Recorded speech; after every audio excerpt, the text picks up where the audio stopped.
বাংলাদেশের রাজনীতির আলোচিত নাম ওবায়দুল কাদের।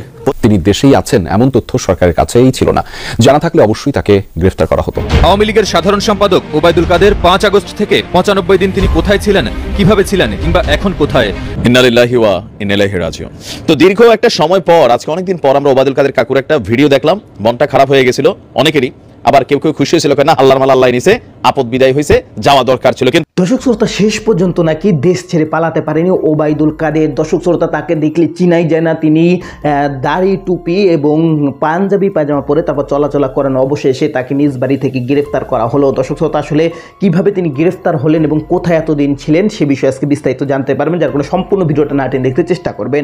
তো কথা না বাড়িয়ে চলুন আমরা ভিডিও মূল আলোচনায় চলে যাই। ভিডিও মূল আলোচনায় চলে যাওয়ার আগে আপনার কাছে আমার ছোট করে একটু অনুরোধ, আপনি প্রত্যেক মুহূর্তের আপডেট পেতে চাইলে অবশ্যই চ্যানেলটি সাবস্ক্রাইব করে দেবেন এবং পাশে থাকা বেল আইকনটি ক্লিক করে দেবেন, তাহলে প্রত্যেক মুহূর্তের আপডেটগুলো সবার আগে পৌঁছবে আপনার কাছে।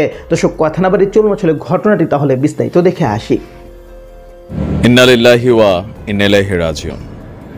না মানে আতঙ্কের কোনো কারণ নাই। বেসিক্যালি এটা শুধু মানে মানুষ মারা গেলে যে আমরা পড়ি বিষয়টা কিন্তু তা না, এটা হচ্ছে বিপদেরও দোয়া। যদি আপনি কোনো দুঃসংবাদ শোনেন তো সেই ক্ষেত্রে এই দোয়া পড়তে পারেন, কিন্তু আমরা বাঙালি ভাই ভাই এনেছি কারো মৃত্যুর পরে এই দোয়াটা পড়তে হয়। কোথায় আছেন আমাদের ওবায়দুল কাদের কাকু? খেলা হবে ডাক দিয়া, নিজেই খেলার মাঠের বাইরে।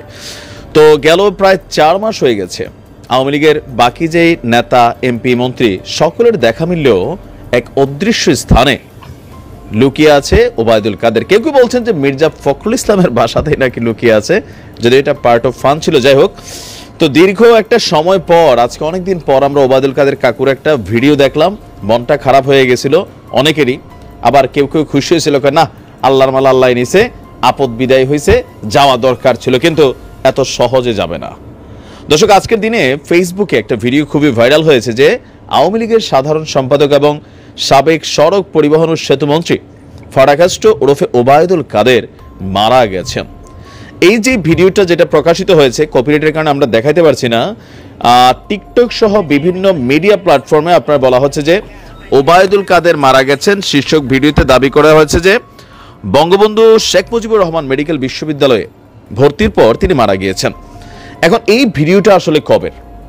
আমরা দেখছি যে আমাদের বাংলাদেশের যারা ফ্যাক্ট চেক বা তথ্য যাচাই বাছাই করেন, রিউমার স্ক্যানার, তারা বলছেন ওবায়দুল কাদেরের মৃত্যুর তথ্যটি বেসিক্যালি ভুয়া।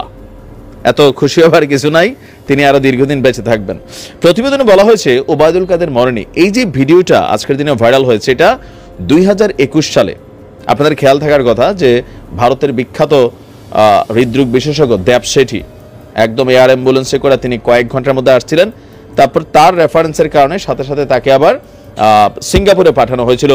তো ওই সময় অনেকে ভাবছিল যে ওবায়দুল কাদের আর হয়তো জিন্দা ফিরবেন না, বাট সবাইকে অবাক করে দিয়ে ভগ্ন স্বাস্থ্যকে আরো সুস্থ করে শরীরটারও একটু মাশাআল্লাহ ভার দিছে।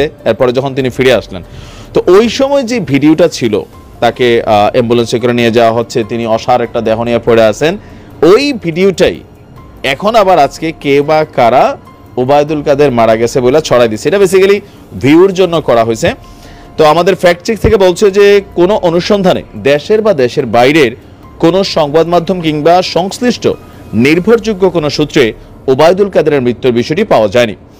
যেটা ছিল সেটা ছিল আপনার 2021 সালের 14 ডিসেম্বর বেসরকারি টেলিভিশন চ্যানেল সময় টিভির ইউটিউব চ্যানেলে আপনার এই খবরটা বা ভিডিওটা পাওয়া গিয়েছিল। তো এখন আসলে ওবায়দুল কাদের কোথায় আছেন? আমারও আসলে একটা প্রশ্ন, কাকু কোথায় আছেন? বাকিদের কিন্তু আসলে কম বেশি খুঁজে পাওয়া যাচ্ছে। তবে কোনো একজন ব্যক্তি বলছিলেন যে আসলে মির্জা ফখরুল ইসলাম সাহেবের বাড়িটাতে চেক দেওয়া দরকার, কারণ ওবায়দুল কাদের আপনার ওই যে আওয়ামী লীগ ক্ষমতা থাকতে একটা কথা বলে গেছিল যে পালাবো না, যদি পালানোর দরকার হয় তাহলে মির্জা ফখরুল ইসলামের বাড়িতে গিয়ে উঠবো। কি ফখরুল সাহেব, জায়গা দিবেন তো? মানে একটা ভাইরাল ভিডিও ছিল যে গেল 10 বছর, ক্ষমতায় আছি 5 বছর, আরো 5 বছর, মানুষ বাঁচে কয় বছর। তো যাই হোক, রাজনীতিবিদদের নানান কর্মের জন্য তারা আলোচিত সমালোচিত, কিন্তু একজন মানুষ হিসেবে কারো মৃত্যু আমি কামনা করতে পারি না। এখন আবার অনেকে বলবেন না তুমি তো করবাই না, তুমি তো মানে ওইরকম আর কি। যাই হোক, আমরা আশা করি অচিরেই ওবায়দুল কাদের কাকুকে দেখতে পাবো।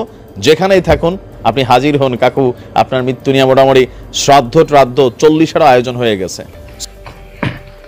তো দর্শক আপনার ভিডিও দেখলেন, ভিডিও দেখে যদি আপনার কোনো মন্তব্য থাকে তাহলে অবশ্যই কমেন্ট বক্সে কমেন্টে আপনার মূল্যবান মন্তব্য জানিয়ে দিবেন। দর্শক এখন আমরা পরবর্তী একটি ভিডিও দেখবো, যেটাতে আমরা আরও কিছু তথ্য আমরা জানতে পারবো। দর্শক চলুন আমরা সেই ভিডিও বিস্তারিত দেখে আসি। 5 আগস্টের পর 3 মাস দেশেই লুকিয়ে থাকার পরও কিভাবে ওবায়দুল কাদের দেশ ছাড়লেন, কেন তাকে গ্রেফতার করা গেল না, পুলিশ প্রধানকে তা 2 সপ্তাহের মধ্যে জানানোর আদেশ দিয়েছেন আন্তর্জাতিক অপরাধ ট্রাইব্যুনাল। যদিও স্বরাষ্ট্র উপদেষ্টা বলেছেন তিনি দেশেই আছেন এমন তথ্য সরকারের কাছেই ছিল না, জানা থাকলে অবশ্যই তাকে গ্রেফতার করা হতো। এই দেশেতে মরবো, পালাবো না। কোথায় পালাবো? পালাবো না, প্রয়োজনে ফখরুল সাহেবের বাসায় গিয়ে উঠবো। কি জায়গা দেবেন? না হলে ঠাকুরগাঁয়ের বাড়ি আছে, ওই বাড়িতে গিয়ে উঠবো। ঠিক আছে না, মির্জা ফখরুলের বাসা বা ঠাকুরগাঁয়ের বাড়িতে ওঠেননি ওবায়দুল কাদের। এই বক্তব্য দেওয়ার 8 মাসের মাথায় ঠিকই পালিয়েছেন তিনি। ওবায়দুল কাদেরের বিরুদ্ধে হত্যা মামলাই হয়েছে কয়েক ডজন, আছে গ্রেফতারি পরোয়ানাও। সম্প্রতি সংবাদ মাধ্যমে খবর প্রকাশ হয় নভেম্বর পর্যন্ত দেশেই নাকি আত্মগোপনে ছিলেন তিনি। এ খবর আন্তর্জাতিক অপরাধ ট্রাইব্যুনালের নজরে আনে প্রসিকিউশন, যা আমলে নেয় ট্রাইব্যুনাল। 2 সপ্তাহের মধ্যে পুলিশ প্রধানের কাছে এর জবাব চেয়েছেন আদালত। কেন তাকে গ্রেপ্তার করা হয়নি বা তিনি কিভাবে পরবর্তীতে বাংলাদেশের সীমান্ত অতিক্রম করেছেন, এই ব্যাপারে আইন শৃঙ্খলা রক্ষাকারী বাহিনীর কাছে একটা ব্যাখ্যা চাওয়া হয়েছে এবং সেটা 15 দিনের মধ্যে যাতে এই ব্যাখ্যা দেওয়া হয় সেটা জানানোর জন্য আদালত নির্দেশ দিয়েছে।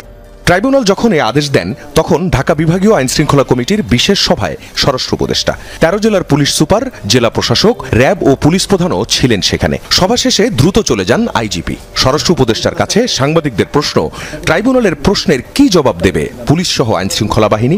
কোন থেকে জানলো যে 3 মাস বাংলাদেশে লুকিয়েছিল? আমরা তো জানি না। আমরা যদি তাদের জানতাম আমরা অবশ্যই ধরে ফেলতাম। ছিলেন এটা সরকার জানতো না। যদি জানতো সাথে সাথে সে অ্যারেস্ট হয়ে যেত যদি তার লোকেশন জানা যেত। উপদেষ্টা জানান হত্যা মামলার কোনো আসামির তথ্য পেলেই তাকে গ্রেফতার করা হবে। বলেন শেখ হাসিনা সহ পলাতকদের ফিরিয়ে আনার ব্যাপারে ইন্টারপোলকে আবারও জানানো হয়েছে।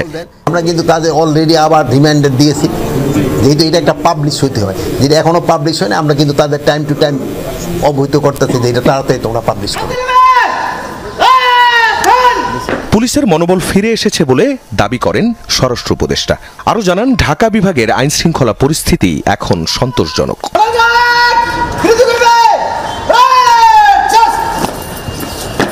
আখলাকুস সাফা, যমুনা নিউজ, ঢাকা। তো দর্শক আপনারা সম্পূর্ণ ভিডিও দেখলেন, সম্পূর্ণ দেখে যদি আপনার কোনো মন্তব্য থাকে তাহলে অবশ্যই কমেন্ট বক্সে কমেন্টে আপনার মূল্যবান মন্তব্য জানিয়ে দেবেন। দর্শক কথা বলতে বলতে আমরা ভিডিও শেষ পেয়ে চলে এসেছি। ভিডিও শেষ করার আগে আপনার কাছে আবার অনুরোধ করছি, আপনি প্রত্যেক মুহূর্তের আপডেট পেতে হলে অবশ্যই চ্যানেলটি সাবস্ক্রাইব করে দেবেন এবং পাশে থাকা বেল আইকনটি ক্লিক করে দেবেন, তাহলে প্রত্যেক মুহূর্তের আপডেটগুলো সবার আগে পৌঁছবে আপনার কাছে। তো সুস্থ ভিডিও শেষ করছি, সবাই ভালো থাকবেন, সুস্থ থাকবেন, আল্লাহ হাফেজ।